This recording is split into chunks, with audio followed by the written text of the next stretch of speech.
केंद्रीय रेल, वाणिज््य और उद्योग मंत्री पीयूष गोयल ने कहा है कि केंद्र सरकार किसानों की आय बढ़ाने के लिए काम कर रही है। उन्होंने कहा कि सरकार ने प्रतिवर्ष 6,000 रुपये किसानों को देकर उनका विश्वास जीता। वहीं गरीब कल्याण योजना के तहत हर व्यक्ति तक अनाज पहुंचाया गया। साथ ही वेंटिलेटर, मास्क और जरूरी सामान पहुंचाने का काम भी किया गया। उन्होंने कहा कि MSP दरें और खरीद बढ़ाने के साथ साथ किसानों को बिचौलियों से बचाने के लिए अनेक उपाय किए गए हैं। भारत सरकार 6 वर्षों से लगातार अटक प्रयासों से किसानों के जीवन में परिवर्तन लाना, किसानों की आय को दोगुना करना, किसानों के उत्पादन को बढ़ाना, उत्पादन का सही मोल दिलाना और उनके जीवन को आगे चलकर मुख्य धारा के साथ जोड़ते हुए कैसे भारत की अर्थव्यवस्था में उनका योगदान बढ़े, इसके लिए निरंतर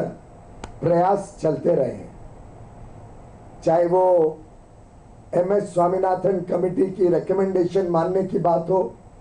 जिसमें लागत से 1.5 गुना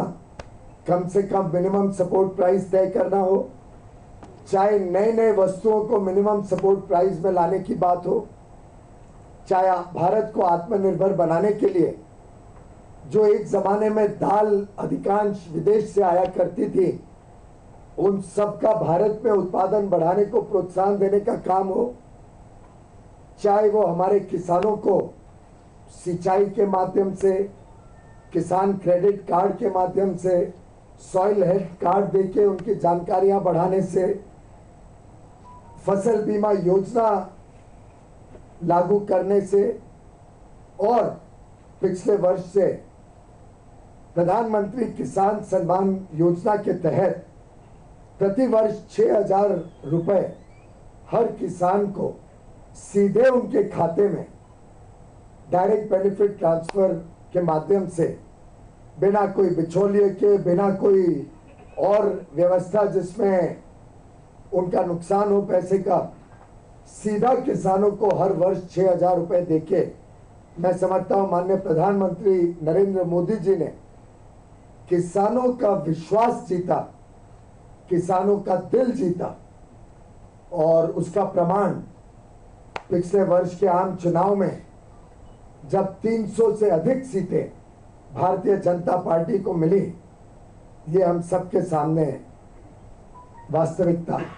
हम सब जानते हैं कि हमारा देश फूड डेफिसिट नेशन हुआ करता था। अमेरिका से, मैक्सिको से, अर्जेंटीना से, ऑस्ट्रेलिया से गेहूं आता था, कनाडा से और दूसरे देशों से दाल हमारे देश में इंपोर्ट होती थी। वहां से चल करके किसान की मेहनत के कारण से, कृषि क्षेत्र में काम करने वाले वैज्ञानिकों के कारण से हमारा देश फूड सफिशिएंट नेशन हुआ और फिर फूड सरप्लस नेशन बन गया। इस ट्रांसफॉर्मेशन के दौर में जिस तरह के पॉलिसी रिफॉर्म्स करने की आवश्यकता थी, चेंज करने की आवश्यकता थी, क्योंकि हम एक पायदान से दूसरे पायदान पे आए, लेकिन दुर्भाग्य से उस समय में जो सरकारें थी, पॉलिसी पैरालिसिस उनका USP था, इसलिए वो नहीं कर पाए और उसका दुष्परिणाम ये हुआ कि आज फार्मर डिस्ट्रेस इस देश में जो देखने को मिलता है। स्वामीनाथन साहब का आयोग बना अटल जी की सरकार में। स्वामीनाथन साहब ने अपनी रिपोर्ट दी थी और total policy agriculture sector reform के लिए रिपोर्ट्स दी थी, और उनकी जो 201 रिकमेंडेशन थी, जिसमें land reform, irrigation, free flow of credit, insurance, market reforms, integrated agriculture का प्रमोशन एंड MSP,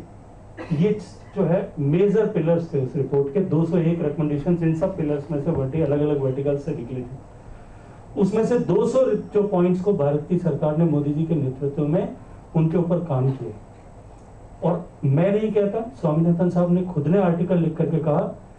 कि पहली बार देश में लगता है कि एक सरकार है जो कृषि के क्षेत्र में आमूलचूल परिवर्तन के लिए काम कर रही है।